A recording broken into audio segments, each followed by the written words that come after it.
太好开了，扭力很足哦，非常好开，太足了。你觉得这是2200的动力吗？一定不止啦，这比300 SE 的126快多了。而且现在比较没有排气的那个机油烟。对，我都调好了，都调好了。哦，都不用换挡，4档硬拱，硬拱，拢没。是不是觉得126比较慢，这个比较快？这个车开起来感觉太好，而且不会想回去开，108都不想开了。这车年纪都比我大了，今天非常有幸开到你。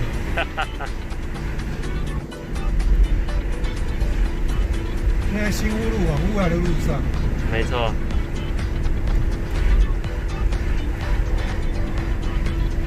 后面有一台机车一直跟着我们屁股后面，舍不得超过我们。他一定觉得这是什么外星球来的车啊？对，毛泽东的车。毛泽东的车。其实它的那个没有动力方向盘，会让你的转向变得比较那个，你比较知道车子什么时候过得去，过不去，像 Go Car 一样。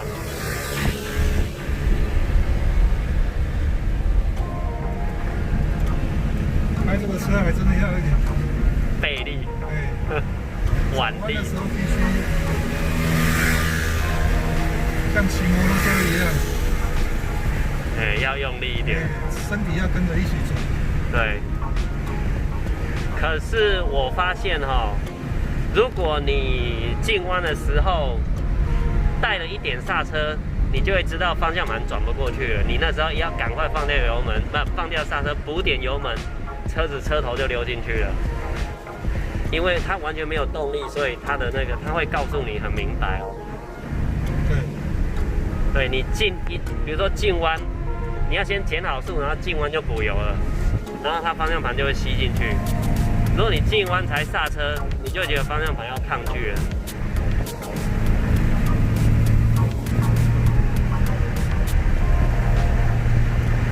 这个车上高速公路就不觉得吵了，这转速可以。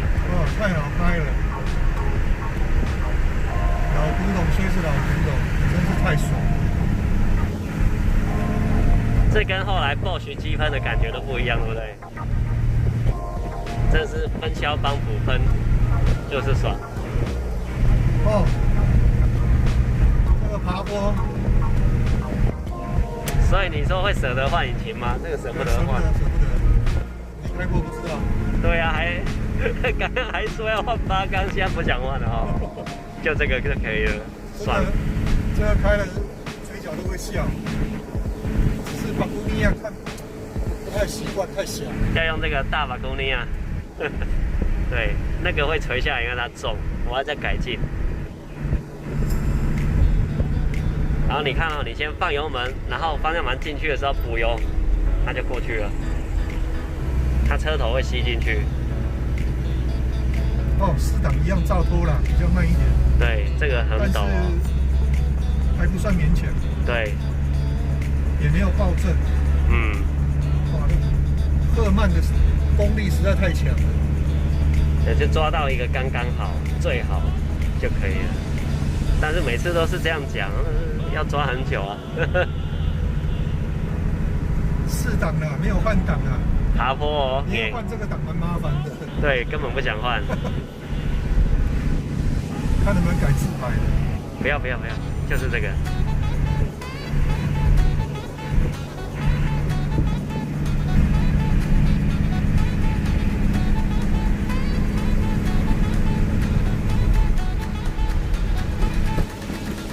暖气没坏啊！哎呦，好暖哦，太暖了，太暖了。从你的脚下，从脚下飞出来的。竖起了。它冷气也是你搞的，超冷。暖气也有，暖气是标配，冷气是选配。那个年代真的很有趣。如果喜欢赫曼先生的影片，请帮忙按赞、分享、订阅跟留言哦，是我继续拍影片的最大动力。